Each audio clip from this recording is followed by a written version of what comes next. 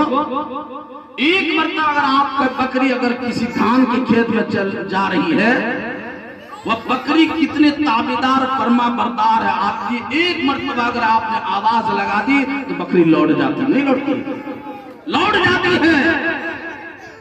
क्या तुम सबके सब चरवाहा हो? जिस तरह बकरी तुम्हारी आवाज को सुन करके किसी का खेत नहीं चलती है, अपनी औलाद की तरबियत भी ऐसे ही करो कि तुम्हारी आवाज सुन करके वो बापर्दा हो जाए, वह तुमसे मुंह लगाने वाला ना हो, तुमसे टकराव पैदा करने वाला ना हो, तुम्हारे नाफरमान ना हो। आप निगरां हैं।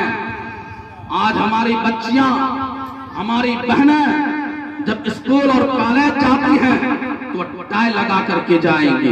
मैं पूछना चाहता हूं मुसलमानों, ये कुरान की आयत क्या खैरुल कुरान के जमाने ही तक महदूद था? ये कुरान की आयत सहाबियात ही के लिए महदूद थी? नहीं। जब तक सूरज कायम रहेगा, सूरज की रोशनी पड़ती रहेगी, चांद कायम रहेगा, चांद की रोशनी पड़ती रहेगी, चांद की रोशनी बिखरती रहेगी। इधर शम्स को किरत, जब तक सूरज पे नूर न हो जाए, वह इधर नजूमुन कदरत, जब सितारे टूट टूट कर गिरने न लगा, वह इधर जिबालु सुय्यरत, बड़े बड़े पहाड़ों को रुई की गालों की तरह न उड़ा दिया जाएगा। उस वक्त तक कुरान एक आयत नहीं बल्कि कुरान का एक हर्फ भी आपके ऊपर बदलने की कोई गुंजाइश नहीं है, और उस कुरान के एक हर्फ पर अमल करना आपके लिए फर्ज है, आपके लिए फर्ज है। ये हमारी बेटियां ओढ़नियां क्यों छोड़ दी, चादरें क्यों छोड़ दी? मैं कहता हूं मुसलमानों, अगर तुम्हारी बेटियां जवान हैं, ये जवानी की दहलीज पर कदम रखी है, अगर वो पर्दे में नहीं रहती है, कोई जरूरत नहीं डॉक्टर बनाना, कोई जरूरत नहीं इंजीनियर बनाना, प्रोफेसर, एसडीओ, पीएचडीओ, चाहे जो हो, कोई जरूरत नहीं है। लेकिन ये जरूरत है कि तुम उसे सच्चा पक्का मोमिना बना दो, ईमान वाली बना दो। ये जरूरत है कि तुम्हारी बेटियों के सर और कंधों पर चादर और ओढ़नियां रहे। एक कदम और आगे चलो। मैं अफसोस की बात है, मैं मौलाना भी हूं, हाफिज कुरान भी हूं, आलिम दीन भी हूं, मेरे कोई दोस्त नहीं है, हाँ? किसी दोस्त का फोन मेरे पास नहीं आता। अफसोस है ऐसे वालिदैन के ऊपर जो एक एक हाथ का मोबाइल अपनी बेटियों और लड़कियों को खरीद करके देता है। कॉल आया, फोन आया, किसका फोन? दोस्त का। नाम क्या तुम्हारा? आयशा। नाम क्या? हबीबा। नाम क्या? सिद्दीका। नाम क्या? मुसलमानों वाली। फोन किसका आ रहा? दोस्त का, संतोष का, राजू का, सूरज का, सोनू का, फला फला गैर मुस्लिमों का। यह लड़कियों का दोस्त है। सवाल पैदा यह होता है, बचपन से 55 आपकी उम्र हो गई, आपका एक भी दोस्त नहीं, एक भी दोस्त नहीं, और 4 साल 5 साल के लिए आपकी बेटियां कॉलेज जाने लगी, हजारों दोस्त उसके हो गए। गलती उस बेटी की नहीं है। और दिल्ली में रक्षा चलाने वालों कितना पसीना चलता हमने अपने आंखों से देखा। अल्लाह हर मुसलमान को दीनदारी के साथ, खशियत इलाही के साथ मालदार बना दे। आमीन तो कह दीजिए भाई। इसका मतलब मैं लगता है कोई सुरियानी भाषा तो नहीं ना बोल रहा हूं भाई, उर्दू ही बोल रहा हूं, समझ रहे हैं? आमीन कह दीजिए कम से कम। अल्लाह सबों को मालदार बना दे, सखी बना दे, बखील न बनाए। मजदूरी करते हैं, सुबह गए शाम तक मजदूरी किया, एक वक्त की नमाज नहीं पढ़ी। कितना पसीना बहा करके माँ बाप मजदूरी करके लाता है। क्या उस रुपये से अपने बच्चों को दीनी तालीम नहीं दी जा सकती है? एक हाथ का मोबाइल देगा, खाना उधर माँ बोड़ी माँ बना रही है, वो जवान बेटियां फेसबुक और व्हाट्सएप पर लगी हुई है। ये फेसबुक चलता है तो कहां चलता, ये व्हाट्सएप चलता है तो कहां चलता। स्कूल जाने का समय 10 बजे घर से निकलती है, 8 बजे स्कूल में छुट्टी, 2 बजे घर आती है, 4 बजे। कोई बाप को ये हिम्मत हुई कि अपनी बेटियों से पूछे कि बताओ 2 घंटा पहले क्यों जाती है, 2 घंटा लेट क्यों आती है? इसीलिए अकबर इलाहाबादी ने कहा था, आशिक़ आम होगी, कॉलेज के अर्ज़ो तोले में लैला और मजनू नजर आएंगे हर स्कूल में। कोई पूछने की हिम्मत रखते? आखिर सुबह पूछिए तो रो रहे हैं, दोपहर पूछिए तो रो रहे हैं, शाम पूछिए तो रो रहे हैं। मौलाना तस्लीम साहब अगर दारुल ज़करिया का चंदा करने के लिए आपके घर पे चले जाएं तो बस, तो अभी तो तनख्वाह नहीं मिली है, अभी तो 1 रुपया घर में नहीं है। वालिदैन बीमार हो जाए उसके इलाज के लिए रुपया नहीं है, और सास ससुर अगर बीमार हो जाए तो करोड़ों रुपया का इंतजाम हो जाता है। बहन की शादी होने लगी, अब बहन की शादी हो रही है, रातों रात माँ बाप सोते नहीं हैं। और अगर साली की शादी हो जाए, साली की शादी हो जाए कि रुपया का भरमार लगा हुआ है। चंदा देने की बात आएगी रुपया नहीं, माँ बाप को देने की बात आएगी रुपया नहीं, भाई को देने की बात आए रुपया नहीं, बहन को देने की बात आए रुपया नहीं। लेकिन जान लीजिए साला और साली का जब मामला हो तो घर तक बेच करके देने के लिए तैयार हो जाते हैं, घर तक बेचने के लिए तैयार हो जाते हैं। देते नहीं बेच करके, चाहे वो सूदी पर रकम क्यों नहीं उठाना पड़े, चोरी क्यों नहीं पड़ना पड़े, धोखा क्यों नहीं देना पड़े, सास ससुर नाराज ना हो, माँ बाप नाराज हो जाए। मैं इसमें बात करूंगा, बहरहाल अभी लफ्ज़ खिमार पर हम बात करते हैं। क्या ये लफ्ज़ खिमार का माना जब इस्तेमाल करेंगे, इसका माना ओढ़ने के आते हैं, चादर के आते हैं। कौन कहता है कुरान में पर्दे का हुक्म नहीं है? अरे कुरान तो पढ़ो, कुरान समझो, कुरान सीखो, कुरान सिखाने वालों से मोहब्बत पैदा करो, तब जाकर के देखो कुरान में अल्लाह ने क्या नहीं बयान किया है। कुरान के समंदर में जाकर के डूबो, वहां गोता लगाओ, तब पता चलेगा कि पर्दे का हुक्म है या नहीं है। आज से यहाँ पे बैठने वाले या जहां तक मेरी आवाज जा रही है वो कान खोल करके सुन लीजिए और आज से अहद व पैमान कर लीजिए कि मैं अपनी बेटियों को कभी बेपर्दा देखना पसंद नहीं करूंगा। माशाअल्लाह, सुभान अल्लाह बोलो। करेंगे भाई, देखेंगे ना क्या करेंगे। आपकी बहनें अगर बेपर्दा हो तो देखना पसंद करेंगे, करेंगे। बीवी अगर बेपर्दा हो तो देखना पसंद करेंगे। बेटी क्या करेंगे फिर आप ऐसे वक्त में? आप ऐसे वक्त में वही हालात इख्तियार करेंगे जो बकरी चराने के वक्त डंडों का इस्तेमाल होता है। ऐसे वक्त में सख्ती बरतनी होगी, वरना याद रखिए कल क़यामत के दिन मैदान महशर में सिर्फ आपको नहीं बुलाया जाएगा बल्कि आपको अपने बाप के साथ बुलाया जाएगा। उदउ लिआबाइहिम, तुमको अपने पापों के साथ बुलाया जाएगा। इसलिए पापों के साथ बुलाया जाएगा, तुम जो करतूत किए हो तुम्हारे करतूत में तुम्हारे बाप का कितना दखल है, कितना दखल है। आज ये बड़ा बड़ा मोबाइल इस कौम की ईमान को खत्म कर दिया है मुसलमानों। और अंग्रेजों ने कहा था तुम्हारे मस्जिदों में गाने बजवा देंगे, बजवा दिया। कहा था तुम्हारे घरों से कुरान निकाल देंगे, निकाल दिया। अंग्रेजों ने कहा था कि जब अंग्रेज अपने जासूस को भेजा, पूरे हिंदुस्तान का दौरा किया कि जाकर के देखो क्या वजह है इनके सीने से ईमान नहीं निकल रहा है। वो जासूस जब पूरे हिंदुस्तान का दौरा किया, पूरे मुल्क का दौरा किया और आकर के जो रिपोर्ट पेश किया वो रिपोर्ट आपके लिए सुनने के काबिल है। वो जासूस ने कहा जब तक इसके घरों में कुरान बाकी रहेगा आप इसके जिस्म को 100 टुकड़े कर दें और उस 100 टुकड़े को फिर 100 हिस्सों में तकसीम कर दें। हर हिस्से से ला इलाहा इल्लल्लाह मुहम्मद रसूलुल्लाह और अल्लाह अल्लाह की आवाज आएगी, अल्लाह अल्लाह की आवाज आएगी।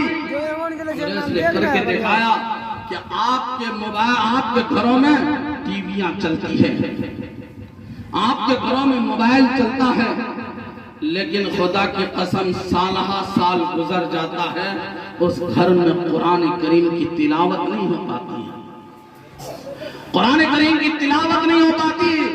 अरे कुरान तो सिर्फ जहेज देने के लिए रह गया बेटियों को, ताकि ये न कहे कि तुम्हारे माँ बाप ने कुरान और रहल तक नहीं दिया। मैं जरा मैसिर पर भी बात करूं इजाजत हो तो। कुरान कहता या अय्युहल्लज़ीना आमनू इन्नमल खमर, लफ्ज़ खिमार ये सुन लीजिए कि कभी अपनी बेटियों को बेपर्दा, अपनी बहनों को, बीवियों को बेपर्दगी की हालत में मत छोड़िएगा। अगर बेपर्दगी के आलम में छोड़ दिए तो अखबार की सुर्खियां नजर आ रही है कि 87 लड़कियां, 8700 लड़कियां मजहबे इस्लाम को छोड़ करके गैरों के साथ शादी रचा ली। किसी को कोई हिम्मत नहीं है कि उसे फेर ले। कहां है मुसलमानों आप? नहीं बचा पाएंगे आप अपने बेटियों को, बहनों को।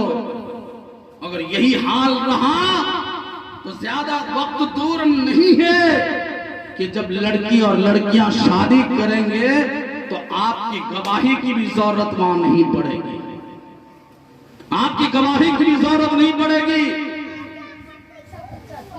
इसलिए मजदूरी करते हैं तो अच्छा घर बनाइए। क्या कीजिए? अच्छा घर बनाइए, और अच्छा घर बना करके बददीन मत बना दीजिए। ये तबलीगी जमात वाले लोग कहते हैं इससे होता क्या है? मैं कहता हूं ये तबलीगी जमात वाले कम अज कम इतना करते हैं कि अपने बीवियों को बैठा करके फजाइल अमाल तो पढ़ते हैं। अरे अपने घरों में दीनी फिजा कायम करो, दीनी माहौल कायम करो। जब घरों में दीनी फिजा और दीनी माहौल पैदा होगा तुम्हारा घर कभी बर्बाद नहीं होगा, जिल्लत और रुसवाई का सामना नहीं करना पड़ेगा। इसलिए अपने घरों के अंदर दीनी माहौल कायम कीजिए, दीनी जज्बा पैदा कीजिए अपने अंदर भी। अच्छा भाई इमाम साहब कभी मंदिर को देखा आपने? मंदिर में जो पूजा होता है कै बजे? सुबह सवेरे। पूजा करने के लिए कौन जाता है भाई? आप गए कभी? नहीं, अक्सर बेशतर औरतें जाती हैं। वो नंगे पांव आप खर्राटा मार रहे होते हैं, सो रहे होते हैं, ऐसे वक्त में वो पूजा करने के लिए जाती है। अकेले नहीं जाती है, तन्हा नहीं जाती, बल्कि अपने साथ छोटा सा बच्चा को लेकर के जाती। क्यों? बचपन से ही उस बच्चे को माँ या पैगाम देती है, ये सबक सिखाती है, और मेरा बच्चा जब तू जवान हो जाएगा जिस तरह मैं पूजा करती हूँ उसी तरह तुम भी पूजा करना। कितने मुसलमान यहाँ हैं जो मस्जिद जाते हैं तो अपने बेटे को लेकर के जाते, अपने बच्चे को जाते नहीं जाते लेकर के। जब आप खुद नमाजी नहीं हैं, आपके बेटे कहां से नमाजी होंगे? आपको खुद नमाज पढ़ना नहीं आता, आपकी औलाद कहां से नमाजी हो, नमाज पढ़ना सीखेगा? आप शराब पिएंगे, आपकी औलाद भी शराब पिएगी। आप जुआ खेलेंगे, आपकी औलाद भी जुआ खेलेगी। आप झूठ बोलेंगे, आपकी औलाद भी झूठ बोलेगी। आप लोगों को धोखा देंगे, आपकी औलाद भी धोखा देगी। आप मकरो फरेब करेंगे, आपकी औलाद भी मकरो फरेब करेगी। जैसी करनी वैसी भरनी, ना माने तो करके दे, जन्नत भी है दोज़ख भी है, ना माने तो मर के दे। जैसा खेत में खेती कीजिएगा, जैसा बोइएगा वैसा ही काटिएगा। ऐसा नहीं है कि प्याले में शहद हो तो दूध टपक जाए, और दूध है तो पानी टपक जाए, और पानी रहे तो शहद टपक जाएगा प्याले से। ऐसा नहीं है। आगे बढ़कर के जरा वक्त भी नहीं है, मैं जरा मैसिर की बात करता हूं। कुरान ने कहा या अय्युहल्लज़ीना आमनू इन्नमल खम्रु वल मैसिरु, मैसिर जुआ को बोलते हैं। असल जुआ किसको कहता है? जुआ किसको बोलते भाई? बोलिए ना भाई। हमने देखा हमारे यहाँ जब दीपावली होती है बेगूसराय में, हमने देखा है लोग बीवियों तक को बेच देता है जुआ खेलने में। हमने देखा है जुआ ऐसे माल को कहते हैं जो बगैर मेहनत के हासिल हो। जुआ ऐसे माल को कहते हैं जो बगैर मेहनत के हासिल हो, उसे जुआ कहते हैं। जुआ खेलने में कोई मेहनत है? नहीं है ना। पसीना बहाना पड़ता है, हाथ पैर चलाना पड़ता है, कुछ नहीं। एक जगह बैठिए, चाहे तो हार जाइए, चाहे तो हराम का माल लेके आ जाइए। बगैर मेहनत की जो कमाई हासिल हो उसे जुआ कहते हैं। इस बात को समझ गए ना? अब जरा आइए, मिसाल के तौर पर हम इमाम साहब से कह रहे हैं, इमाम साहब आपकी बेटी की शादी हो रही है। शादी की इमाम साहब, कितने बच्चे हैं आपको? माशाअल्लाह, अल्लाह बरकत दे। आपकी शादी हो गई है ना? अल्लाह बरकत दे। आप देखिए जरा सा लफ्ज़ मैसिर को समझिएगा। कुरान बहुत समझना आसान है भाई। ऐसे माल को जो बगैर कमा मेहनत के हासिल हो उसे जुबा कहते हैं। हम लोग जब भैंस चराया करते थे तो हिंदुओं के यहाँ मेरे वालिद साहब की दोस्ती थी, कभी दूध लेके जाते थे, कभी कुछ लेके चले गए, कभी कुछ लेके चले गए। क्या नाम था भाई उसका, फक्को की क्या नाम था, बहरहाल जो भी हो। तो पहले जब उनकी लड़कियां की शादी हुई तो हम लोग गए थे भोज खाने के लिए, तो उस वक्त चलता था क्या, तिलक। क्या चलता था, तिलक। चूंकि इतने आलिम उलमा पैदा नहीं हुए थे, मदारिस और मकातिब का क़याम उस वक्त इतना नहीं था, गैरों के यहाँ लफ्ज़ तिलक चलता था तो मुसलमानों के यहाँ भी लफ्ज़ तिलक चलता था। बेटी की शादी हो तो बगैर तिलक का काम नहीं चलता था, तिलक देना ही पड़ेगा। लफ्ज़ तिलक समझ रहे हैं ना भाई, मैं इस पे बात करूंगा लेकिन समझते चलिए। लेकिन जब मदारिस और मकातिब कायम होने लगे, इल्म फैलता गया, दीन की इशाअत होती गई, तो जब एक वक्त आया उसी तिलक को बदल दिया जहेज में, बदल दिया जहेज में बदला। जब इमाम साहब उलमा आइम्मा कह रहे जहेज लेना हराम, जहेज लेना हराम, तो शैतान को तो बहाना मिलना चाहिए ना भाई, वो तो गुनाहों की तरफ माइल करने में जरा भी लेट नहीं करता, ताखिर नहीं करता।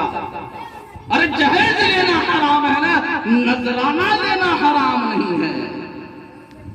उसी जहेज को बदल दिया नजराने की शक्ल में। जब नजराने की शक्ल में बदला तो कितना नजराना मिला, 50,000। इमाम साहब साल के बीच में कभी 5,000 नजराना मिलता आपको, बोलिए, नहीं मिलता। इसलिए कि आप शादी ही उसकी बेटी से नहीं कर रहे हैं। नजराने में बदल दिया, रिश्ता तय हो गया, तारीख तय हो गई, तो नजराना कितना, 51,000 रुपए, 1 लाख, 2 लाख, ये हो गया नजराना।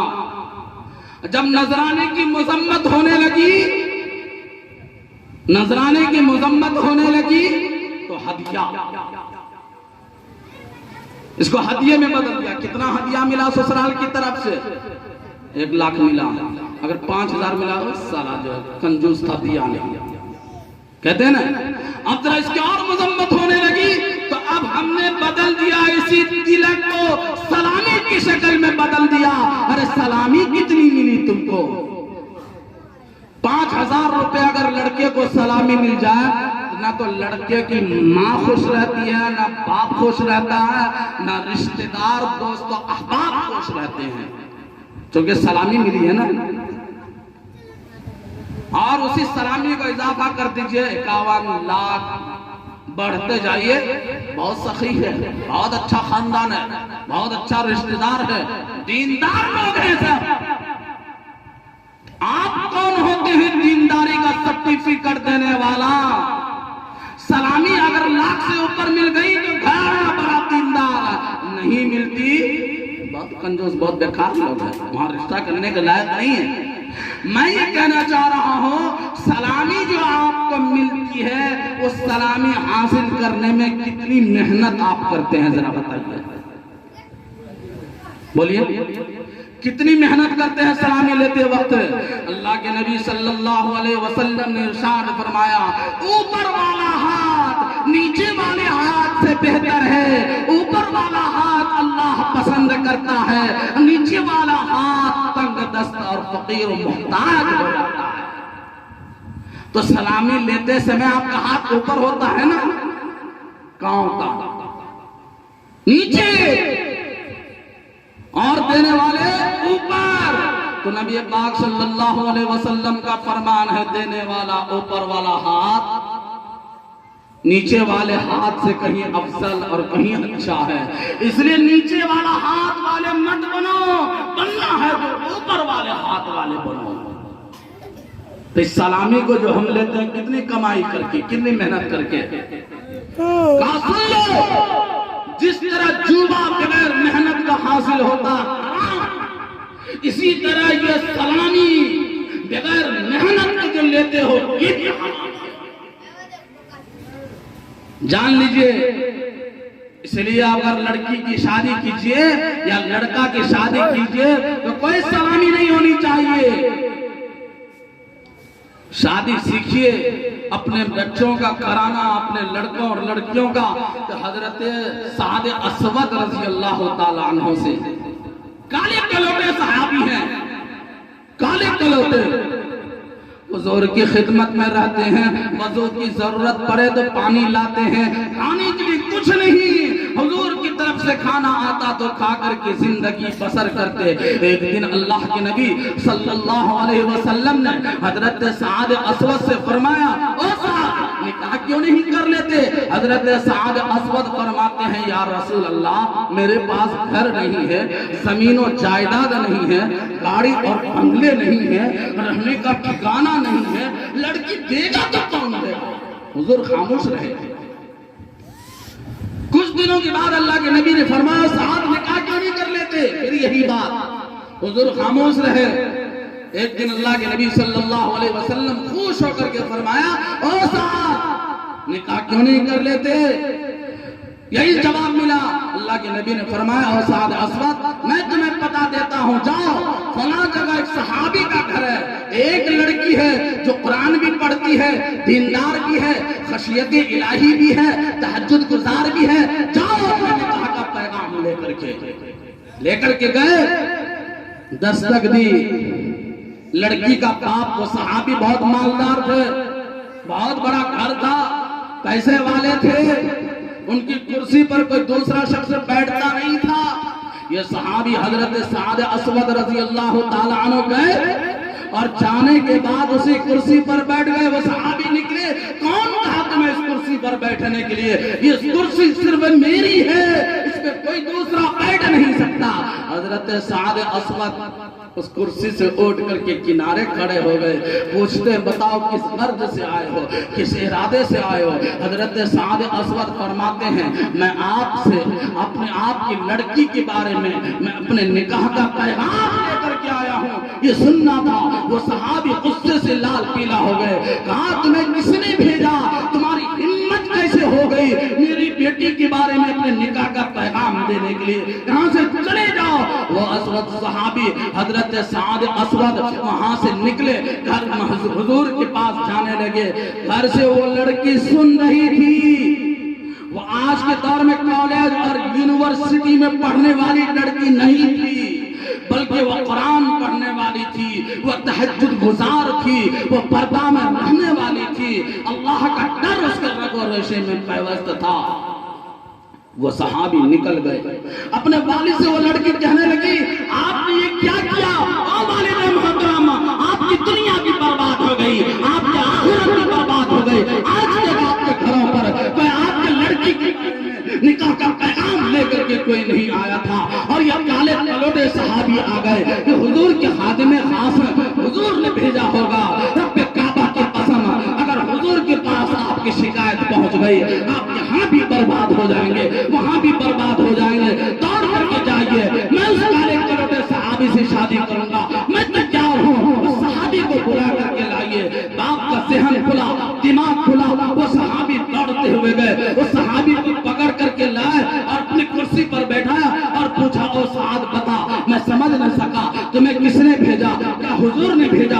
हजरत साद असवद फरमाते हैं, हाँ हाँ मुझे हुजूर ने भेजा है। वो सहाबी कहते हैं, मरहबम मरहबम, तुम्हारा आना मुबारक हो, आओ लड़की से तुम्हारा निकाह करता हूँ। निकाह पढ़ाते हैं, कोई बाप की जरूरत नहीं पड़ी, कोई चचा की जरूरत नहीं पड़ी, खानदान की जरूरत नहीं पड़ी, रिश्तेदार की जरूरत नहीं पड़ी, खाला खालू की जरूरत नहीं पड़ी, मामा मामी की जरूरत नहीं पड़ी, समाज की जरूरत नहीं पड़ी, दूसरों की जरूरत नहीं पड़ी। निकाह हो गया, और निकाह होने के बाद फरमाया, ओ साद इस घर को तो हिस्सों में तकसीम कर दो, और आधा हिस्से के मालिक तुम हो और आधा हिस्से का मालिक मैं हूं। कितना आसान है निकाह। आज हमने जिना को आसान कर दिया, निकाह को मुश्किल। इसलिए क्या कि बगैर कमाई और बगैर मेहनत का माल हासिल होता, बाप पहले से कमा करके जमा कर रखा होता। कहा सुनो, जिस तरह बगैर मेहनत की कमाई जुआ हराम है, इसी तरह निकाह और शादी ब्याह के अंदर ये सलामी और जहेज नजराना भी हराम है। आज के बाद से तौबा कर लीजिए, आज अपने लड़कियों का निकाह कीजिए तो सलामी का कोई मामला न हो, और ऐसे लोगों में रिश्ता जुड़े उसे बैकाट कर दीजिए। करेंगे इंशाअल्लाह। अब आखिरी बात आइए, मैं 26वें पारे की एक आयत पढ़ी और ववस्सैनल इंसान बिवालिदैहि इहसाना हमलतहु उम्मुहु कुरहा ववज़अतहु कुरहा वहमलुहु वफिसालुहु 30 शहरा। एक सहाबी अल्लाह के नबी से पूछते हैं, या रसूलल्लाह किसकी खिदमत करूं? माँ की। फिर पूछते या रसूलल्लाह किसकी खिदमत करूं? माँ की। फिर वो सहाबी पूछते या रसूलल्लाह किसकी खिदमत करूं? माँ की। फिर चौथी मरतबा पूछते या रसूलल्लाह किसकी खिदमत करूं? का बाप की। कभी समझा आपने 3 मरतबा माँ के बारे में क्यों कहा? इस आयत में माँ का 3 मरहले का वाकया बयान किया है। अल्लाह ताला अपने बंदों को वसीयत करता है। अगर आपके माँ बाप मरते वक्त आपको वसीयत करते कि बेटा मेरे मरने के बाद ये काम कर देना, तो करेंगे ना? नहीं करेंगे? बोलने में पैसा लग रहा होगा, करेंगे ना? नहीं करेंगे? करेंगे। तो अल्लाह की वसीयत जो सबसे बढ़कर के है नहीं है। ववस्सैनल इंसान बिवालिदैहि इहसाना, हम तुमको वसीयत करते हैं अपने वालिदैन के साथ हुस्न सलूक करने का। ये बात हो गई। क्या करने का? हुस्न सलूक क्या कहते हैं? कि बाप को कहीं बुढ़ा बुढ़ी बूढ़ा बूढ़ी, ये हुस्न सलूक है। बाप का बेटा इधर आओ, को कोई काम नहीं मिलता, ये हुस्न सलूक है। बाप भूखा सो जाए तुम खाने सो जाओ, ये हुस्न सलूक है। बाप तड़पते रहे, माँ बिलखते रहे और तुम आराम खुशी की जिंदगी गुजारे, ये हुस्न सलूक है? नहीं, बल्कि हुस्न सलूक ये है तुम्हारी हर एक अदा से तुम्हारे वालिदैन का सीना चौड़ा होता है, खुश होते हो। तुम भलाई करो, नेकी करो, गलत रास्ते पर न चलो, तुम्हारे वालिदैन तुमसे खुश रहेंगे। ये हुस्न सलूक। और हुस्न सलूक क्या है मैं आगे बता रहा हूं आपको। पहला मरहला का माँ का जो गुजरता है, ववज़अतहु कुरहा, 9 महीने माँ अपने बच्चे को पेट में रखती है। पहले माँ समझ लीजिए कि माँ किसको कहता है। जानते हैं माँ किसको कहता है? माँ किसको कहता है? कभी समझा आप लोगों ने? बोलिए ना भाई, माँ किसे कहा जाता? कभी आम का दरख्त देखा, पीपल का दरख्त आप लोगों ने देखा है? या कोई भी फलदार दरख्त हो कभी देखा? जून जुलाई का महीना हो, खेत में गए, हल जोत रहे हैं, प्यास लग गई, पानी पी लिया, धूप की तपिश से बचने के लिए कहां आते? आराम करने के लिए दरख्त के साए में। बताइए, क्या सूरज के किरण उस दरख्त के पत्तों पर नहीं पड़ता? दरख्त की डालियों पर नहीं पड़ता? दरख्त की कोपलों पर नहीं पड़ता? दरख्त की सरों पर नहीं पड़ता? सूरज का किरण पड़ता है, लेकिन वह अगर अपने अंदर बैठे हुए को देता है तो सिर्फ साया ही देता, धूप नहीं देता है। माँ यही है मुसलमानों। हवादिसाते ज़माना अगर माँ को तकलीफ बर्दाश्त कर लेती है माँ, लेकिन तुम्हें तकलीफ दे नहीं देती। वो माँ के पेट में रहता हो तब भी माँ तुम्हें खून पिलाती है। माँ के पेट से निकलते हो तब भी तुम्हें खून पिलाती है। ये है माँ। कभी माँ को समझा? अरे सूरज और दरख्त साया से भी बढ़कर है, अपनी आंचलों को उठा करके हवादिसाते ज़माना को दूर कर देती है, लेकिन अपने बच्चों को कभी हवादिसाते ज़माना का शिकार नहीं होने देती। ये है माँ। अपने 9 महीने पेट में रखती है, तुम रातों रात उसे सोने नहीं देते, कभी तुमसे शिकायत नहीं करती है। ये है माँ। कभी पेट में तकलीफ नहीं होने देती। ये है माँ। भूखी सो जाती है तो माँ खिला के, ये है माँ। कभी माँ को समझा? इसे माँ कहते हैं मुसलमानों, माँ। और अगर यकीन ना हो, अगर माँ का एहसास तुम्हें आना हो तो हमसे पूछो। जब तक कि माँ की दुआओं की आंचल तुम्हारे लिए खुली रहेंगी, दुनिया के कोई ताकत तुम्हें जिल्लत और रुसवाई नहीं कर सकती है। जिस दिन माँ का साया उड़ जाएगा, आंचल खत्म हो जाएगा, अपने भी बेगाने हो जाएंगे, अपने भी दुश्मन हो जाएंगे, हवादिसाते ज़माना में तुम मुब्तला हो जाओगे। कोई माँ का लाल तुमको निकाल नहीं सकता। ये है माँ। माँ का एहसास तो कभी समझो। 9 महीने अपने पेट में रखती है, कभी पट नहीं सोती है कहीं दबा न जाओ। माँ अपने पेट में पहला मरहला माँ का गुजरता है, वो 9 महीने रखती है, कभी तुम्हें एहसास तक नहीं होने देता। ये है माँ। और जब तुम पैदा होते हो तो उस वक्त मौत और जिंदगी के बीच से ये माँ गुजरती है, और उस वक्त का क्या आलम होता है उसका एहसास एक माँ ही समझ सकती है। इसीलिए उसको कहते हैं माँ।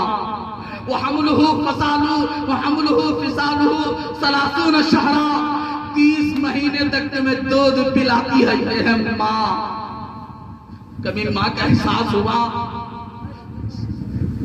अगर आपने अपने माँ बाप को नाराज कर रखा है ना, तो आज अहद पैमान कर लो मुसलमानों, जाओ वालिदैन के पैरों पर गिर जाओ, मना लो, राजी कर लो, खुश कर लो। माँ बाप की रजामंदी में अल्लाह की रजामंदी है, माँ बाप की नाराजगी में अल्लाह की नाराजगी है।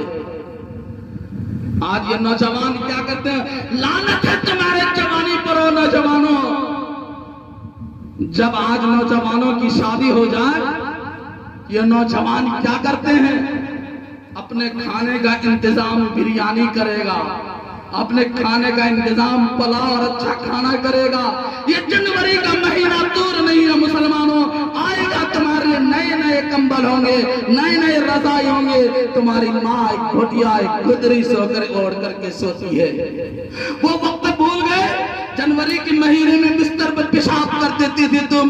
माँ अपनी आंचल को बिछा देती थी, खुद पेशाब पर सो जाया करती थी और तुमको पेशाब पर सही सोने देती थी। ये है माँ। कहीं सर्दी ना हो जाए, कहीं खांसी ना हो जाए। तुमको सर्दी होती है तो बिलखती माँ है, तुम्हारा पेशाब अटकता है तो बिलखती माँ है, तुम्हें भूख लगती है बिलखती माँ है, तुम्हें परेशानी होती है बिलखती माँ है। ये है माँ। मुसलमानों,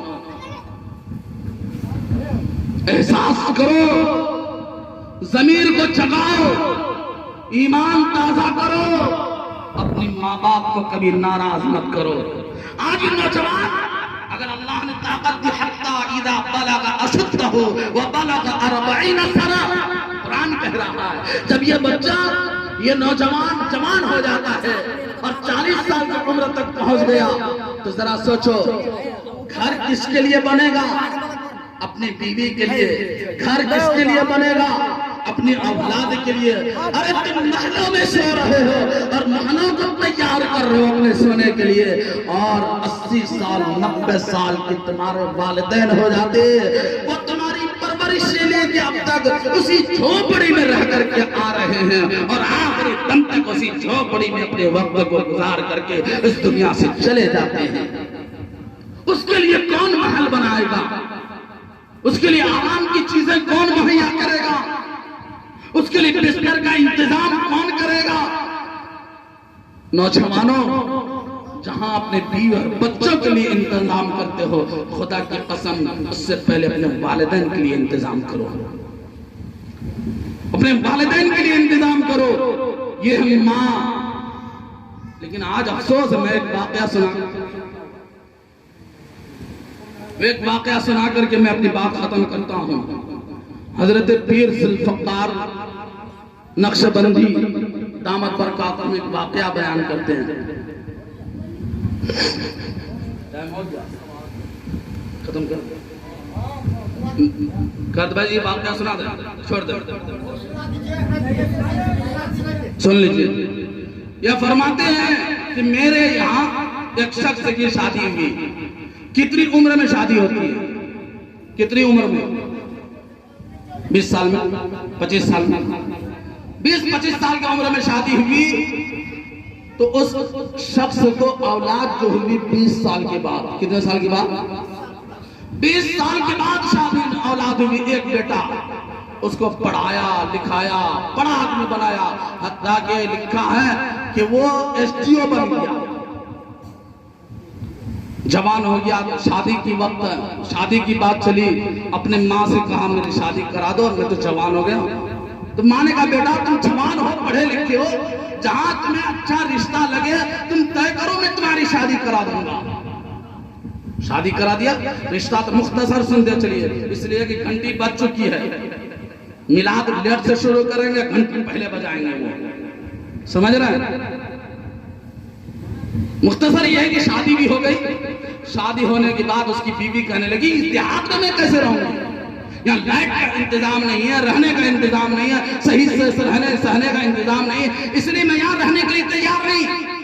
तो बेटा अपनी माँ से कहने लगा क्या करो? तो माँ ने कहा बेटा जहां तुम ड्यूटी करते एक होता टी पार्लर, देखते हैं क्या नगर चौक पे टी पार्लर। ईद बकरीद में देख लीजिए, शादी ब्याह के मौके से मैं वक्त नहीं मैं बताता कि टी पार्लर क्या होता है। तो ड्यूटी पे जहाँ रहता था वहां अपनी बीवी को लेके चला गया। 10 दिन में 15 दिन में जब मिलने के लिए माँ बाप से आता था तो अपने घर से कह करके आता था कि जा रहा हूँ सिर्फ 2 घंटे में आ जाऊंगा। कितने में? जब शौहर घर से निकले तो बीवी घड़ी देख ले, जाहिर सी बात अब माँ है, बाप आधा 1 घंटा लेट भी हो सकता। अब जब शौहर पहुंचे ना 2 घंटा नहीं हुआ, तुम 2 घंटा बोल करके गए थे, बच्चों की फिक्र नहीं, मेरी फिक्र नहीं, तुम गए थे क्यों गए? क्या जरूरत थी जाने की? क्या जरूरत पड़ी तुम्हें जाने की? गए 2 घंटा के लिए 2.5 घंटा 3 घंटा लगा दिए। बहरहाल अरब ममालिक से एक अखबार छपा, उसमें निकला किसी नौकरी के बारे में, भरने के लिए फार्म भरा। पहले वो एसडीओ था, लिखा है कि नौकरी, वो फार्म भरा, उसकी नौकरी कहाँ हो गई? मक्कतुल मुकर्रमा में। अब मक्कतुल मुकर्रमा में जब नौकरी हो गई तो आके माँ से कहने लगा माँ हमने फार्म भरा था, मैं कामयाब हो गया, मेरी नौकरी लग गई मक्कतुल मुकर्रमा में, क्या मैं जाऊं? तो माँ ने कहा, बाप ने कहा बेटा जाओ, लेकिन हज भी करते रहना, उमरा भी करते रहना, जा बेटा। चले गए। 13 साल तक मक्कतुल मुकर्रमा में रहे, 13 साल हज करते रहे और उमरा करते रहे। उसका नतीजा क्या निकलता था जरा कान खोल करके सुनिएगा। जब हज से फारिग हो जाए, उम्रे से फारिग हो जाए और जब तवाफ़े ज़ियारत करके फारिग हो तो ख्वाब देखता था। क्या देखता था? एक ख्वाब देखता था और उस ख्वाब में एक शख्स आता था और कहता था कि न तुम्हारा हज कबूल हुआ न तुम्हारा उम्रा कबूल हुआ। 13 साल हो गए। 13 साल के बाद जब तवाफ़े ज़ियारत करके ज़ारो कतार रोने लगा कि परवरदिगार आलम क्या वजह है, वो शख्स कहता न तुम्हारा हज कबूल होता है न तुम्हारा उम्रा कबूल होता है, क्या वजह है? ज़ारो कतार रो रहा है वो शख्स। इतने में एक अल्लाह वाले की गुजर हुई, अल्लाह वाले की नजर उस शख्स पर पड़ी। तो अल्लाह वालों की नजर तो नजर न होती है भाई। मोमिन फिरासत से उस शख्स को पहचान लिया कि वजह क्या है, पूछा क्या वजह है तुम कर रहे हो इतना। वो शख्स कहने लगा कि क्या बताऊं, आज 13 साल हो गए, 13 साल से हज भी कर रहा हूं, उमरा भी कर रहा हूं, और जब तवाफ़े ज़ियारत के बाद सोता हूं तो ख्वाब में एक शख्स आता और कहता तुम्हारा हज कबूल नहीं हुआ। बुजुर्ग थे, वो समझ गए। पूछा तुम्हारे माँ बाप जिंदा? कहाँ? जाओ माँ बाप से मुलाकात कर लो। क्या कर लो? माँ बाप से मुलाकात कर लो। कितने साल हो गए माँ? 13। माँ बाप का जब याद दिलाया तो सोचने लगा कि लगता है शायद कि माँ बाप से मुलाकात नहीं हुई, यही वजह तो नहीं है। बहुत तरह की बात जहन में आती रही, ख्यालात आते रहे, निकले कहा चले अब माँ बाप की जियारत करने के लिए।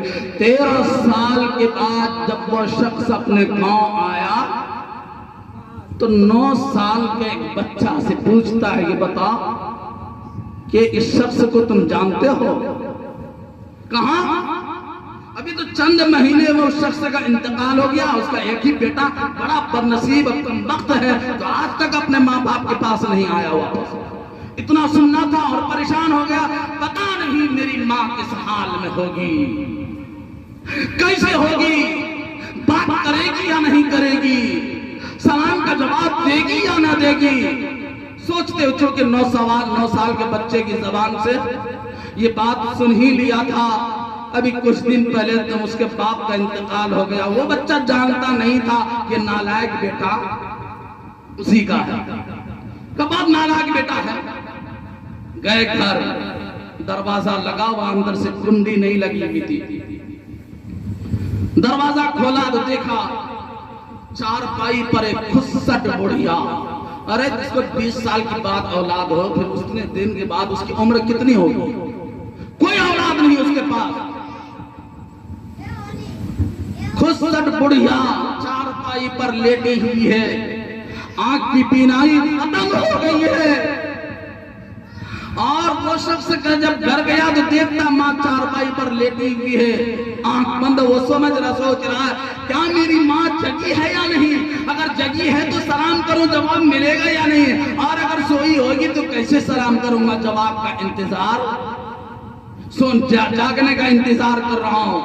तो गया, देखता क्या है कि माँ की आंख बंद है और दोनों हाथ उठा करके दुआ कर रही है। क्या दुआ कर रही है, जरा गौर से सुनिएगा। तो अब बेटा अपने कान को माँ के मुंह के पास रखा, देखूं जरा दुआ क्या हो रही है, क्या दुआ हो रही है। माँ के मुंह के पास कान लगाया, आंख की रोशनी तो थी नहीं कि बेटा को देख सके। माँ ये दुआ कर रही है, ऐ परवरदिगार आलम, तो जानता है कि मेरा शौहर का इंतकाल हो गया, मेरा कोई और नहीं है परवरदिगार आलम। ऐ अल्लाह अगर मैं मर जाऊं तो मुझे कब्र में कौन उतारेगा।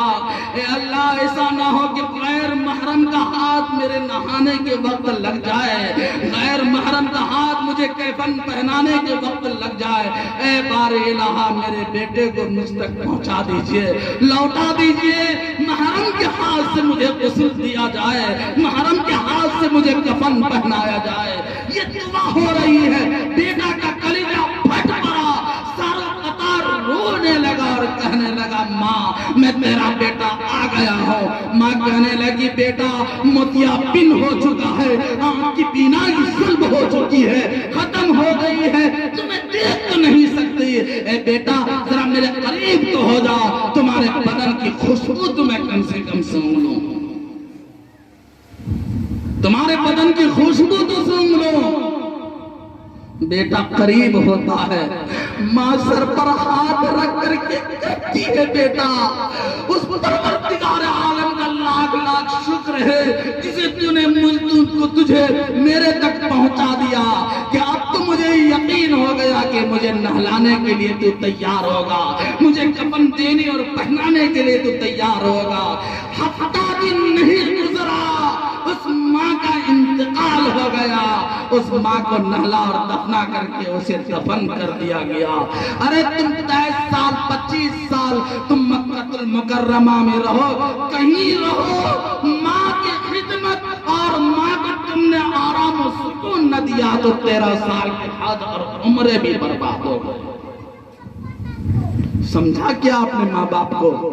इसी को कुरान ने कहा ववस्सैनल इंसान बिवालिदैहि इहसाना हमलतहु कुरहा व वज़अतहु कुरहा व हमलुहु व फिसालुहु 30 शहरा।